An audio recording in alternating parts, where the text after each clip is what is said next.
Hey, fellow artists, it is Roz here. This is the first of two solo episodes where I'll be sharing with you how I first started to sell my work and what it's really like to transition from hobbyist to paid artist. Because I want to give you the shortcut and save you from making all the mistakes that I have made along the way. In today's episode, we'll be chatting about what I wish I had prioritized in the early days of selling my art, and I'll also give you the top 5 things to implement in your own art business. If you want to sell more art, whether you're just starting out or you've already made a few sales, this one was made for you.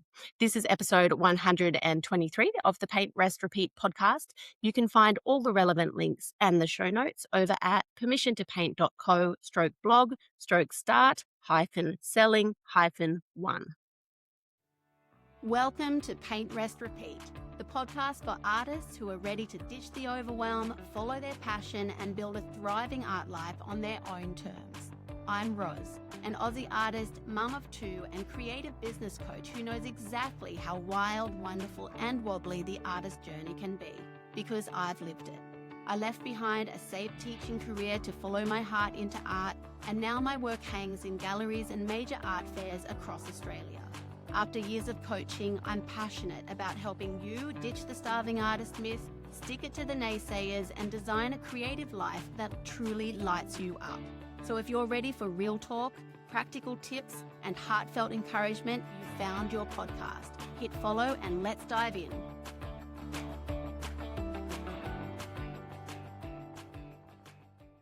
Usually, the call to move from hobbyist to selling artist starts with someone saying, "Gosh, your work is just so gorgeous, you really have to start selling it."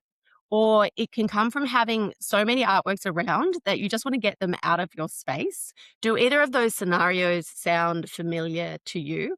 For me personally, I started selling my work for fun, actually. I was painting regularly and I decided to make my work available for purchase. My first sale was via the Bell Magazine art show at the New South Wales Art Gallery. I don't believe that runs anymore.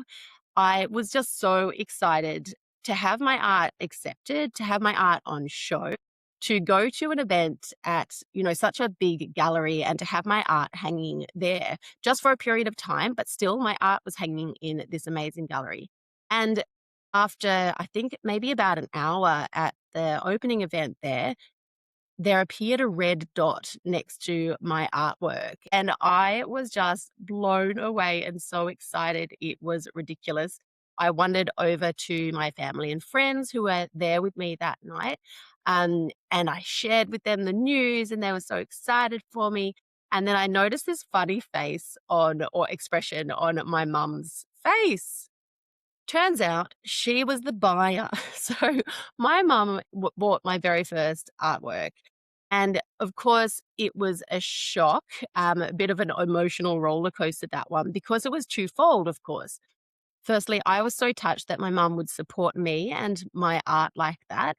And secondly, I was disappointed that it wasn't a sale to the public.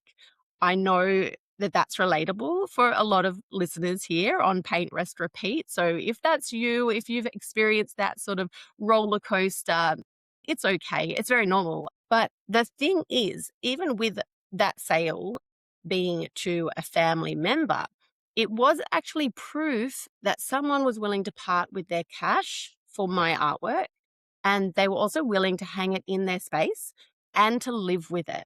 That particular artwork actually still hangs in my mum's living room to this day. You walk into my mum's house and you can see it straight in front of you. So from that point on in my own journey, I tried a million things to get my art further out into the world. Some were really fun and also really fruitful, but others were dead ends and time sucks that really wasted a lot of money for me as well.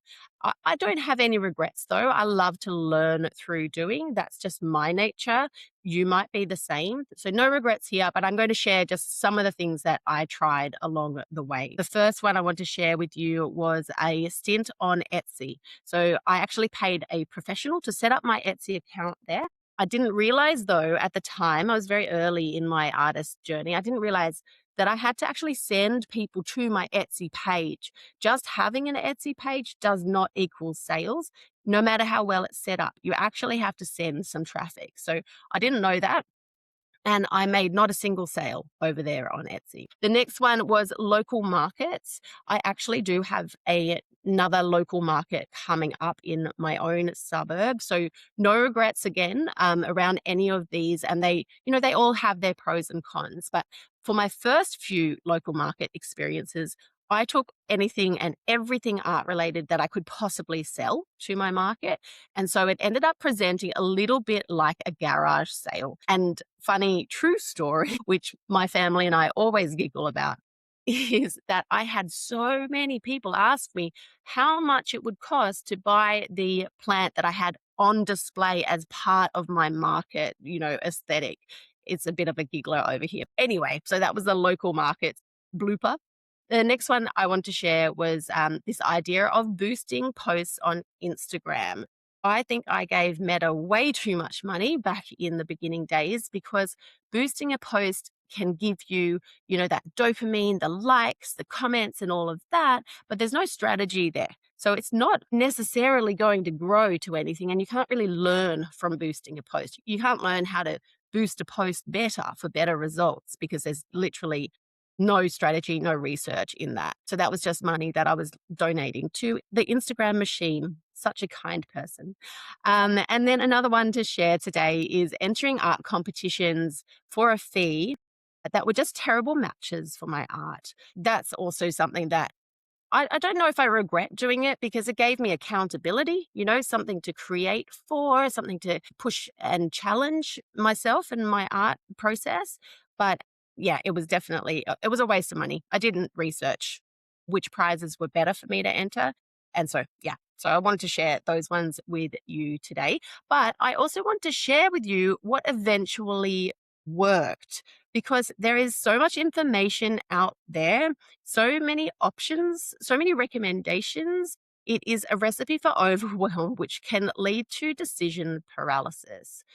Things like trying to make sense of conflicting advice from different marketing courses or even influencers in that marketing space, collecting piles of notebooks full of ideas and plans which you've forgotten about and now completely parked, or having 89 tabs open on your browser, all equally impossible to close. This is the reality of the world that we live in. And if that sounds like you, it actually doesn't mean that you're disorganized.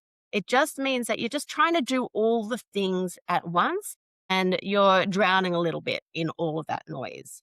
And right now in 2026, AI is also playing a role in this overwhelm. If you use, ChatGPT or Google Gemini or Claude or another LLM, you'll know what I mean. It sort of, in my opinion and experience, it has a way of undermining your confidence in what to do next. I think in part this is because they are generally designed to agree with you.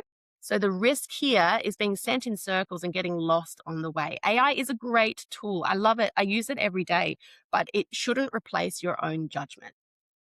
Focusing on what works in art sales, the basics and the fundamentals, and applying that to your context is the way forward. Okay, so business is business, art is art. Humans have not changed. Here are the tried and true elements you actually need in your art business, the ones that I wish I had prioritized at the beginning and not let shiny object syndrome get in the way.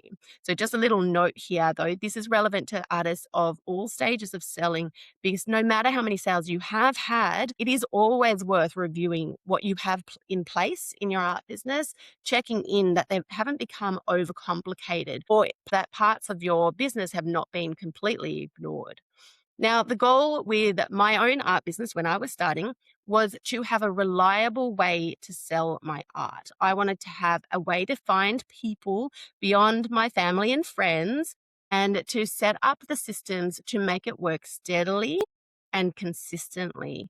So, here are the 5 elements that I wanted to talk about today, the 5 things that worked for me and that I wish that I had focused on primarily in the earlier days. The first thing that actually paid off was getting clear on my big picture vision for my art business. So initially, I was sort of just swaying in the breeze. I wanted to be everyone all at once. I wanted to create originals on paper and on canvas. I wanted to create tiny abstracts and also large scale florals. I wanted to create work that was low priced and also high priced. And I didn't know who I was. I didn't know what art I made. I didn't know the ideal future version of my art business. I was just saying yes to anything and everything, and I had no focus. Now, so many artists do get stuck at this particular stage. And once I got honest, though, about who I actually wanted to attract with my art and where I wanted my art to be hung and be collected and be admired, and where I was going as well with my art business and my creative lifestyle, decisions got a whole lot easier to make. Now, a little caveat here, though, that I wanted to share as well was that there is definitely room for being a yes person, trying the things, but getting clear a- as soon as you can without killing the joy, but as soon as you can on your big picture vision is well worth the effort. I'm just going to quickly interrupt the main episode here to let you know that I'm running a free online challenge soon where I'll be taking you through each of these priorities and helping you to put them in place in your own art business. I've named it the Sell Your Art Your Way Challenge, and I'll share the full details with you at the end of this episode. You'll find the link in the show notes too. Now, the next thing that I do again is finding my style. I didn't land on my style super early in my journey, and I think that is a good thing. It is important to decide on your lead style at some point, as it is what you become known for. But that said, it is okay and healthy to evolve your style and to paint different subject matter as well. But to be able to identify your style, as in your consistent brushwork or your consistent color palettes or elements like that, is a big part of building your recognizability, which leads to sales and also exponential growth. The biggest block, really, to uncovering your style is usually comparison and self doubt. That's what I have helped a lot of artists with over my years in coaching. It's things like feeling like maybe your art isn't strong enough yet. And that's a really hard place to be. But the moment that I stopped comparing my work to everyone else's, and I let myself paint what actually felt like me, the art that I love, the art that I want to have in my space and in my world, my style started to reveal itself. And that is when people began recognizing my work before they even saw my signature. So that's the second one I want to chat with you about. The third thing that I'm glad I eventually leaned into was finding the words to talk about my art and my why, so I could build my contacts and connect with them in a deeper level than simply saying I'm an artist and then blushing and quickly changing the topic. Now, once I understood my own story and why I painted, the impact that I wanted to have, I didn't freeze up anymore and I stopped avoiding conversations about my art. Sharing my art online and offline then became a whole lot easier and more enjoyable too, because I wasn't angling for a sale. I was on a bigger mission than that. The fourth thing that was worth my time was building my audience because, logically enough, without buyers, we have no sales, right? Family and friends do count as buyers, as I mentioned before, but they are limited. We want to grow beyond that. As soon as I started an email list, the difference was huge. It allowed me to keep in touch with admirers of my work as well as past buyers so that I could show them new work and let them into my world without relying on social media, which, let's face it, is rented space. Don't get me started. But social media is not our turf. Our visibility there is reliant on the algorithm.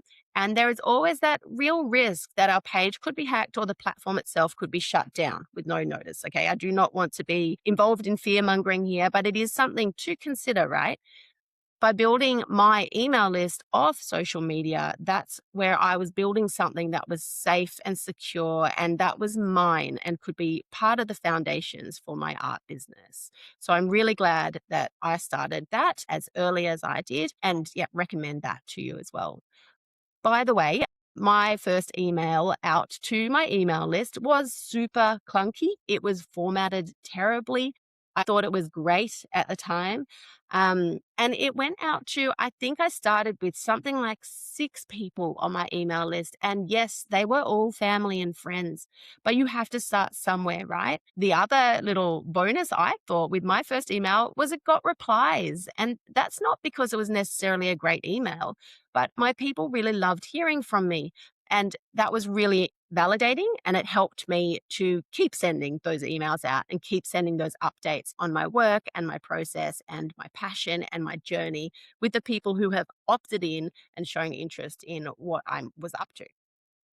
Now, lastly, is learning how to invite someone to buy your art. As soon as I learned that, that made a big change for me as well. It's a really hard part for a lot of artists because it is asking for the sale, which can feel icky and salesy to many of us. Plus, it ties in with the whole self-worth piece, the pricing, is your art worth that much? Those sorts of doubts sort of pop into our minds. And anxiety also around the logistics of packaging and shipping. And can you get it to them in time? Is it going to look professional? Have I ordered the, special postcard that goes with my artwork deliveries? Whatever it is, it brings up a lot of that as well. But there is a really helpful mindset shift when it comes to selling that changed the game for me. And I'm going to be sharing that with you along with a lot of other content in my upcoming challenge. So today we've got your vision, we've got your art, your story, your people, and also your invitation. Now, the one thing that I want you to take away from this episode is that all the shiny objects in the world aren't going to replace the basics, the foundations, the building blocks for a sound art business. It's like building a house on sand. And I'm sure you've heard that analogy before. It may be fine for a while, but eventually it will fall apart and the cracks will show. So I want you to skip that long road, take the shortcut, shoo away that overwhelm, and opt for the easy road instead.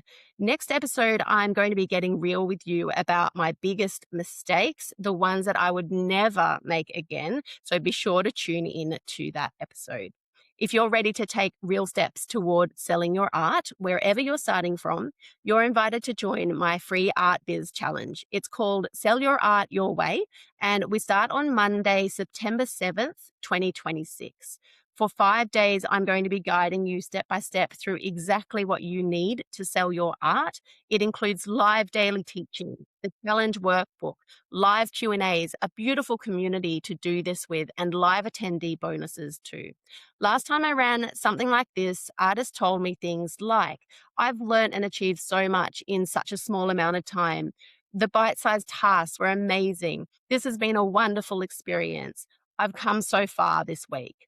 So come and join us because by the end of the challenge, you'll have clarity on your direction, your story, who to sell to, and how to invite people to buy without selling your soul to social media or burning yourself out. You can register for free through the link in the show notes or head to permissiontopaint.co/sell your art. That's it for this episode. I am so glad we could share this time together. I'm Rose Gervais, and I'll catch you in the next episode.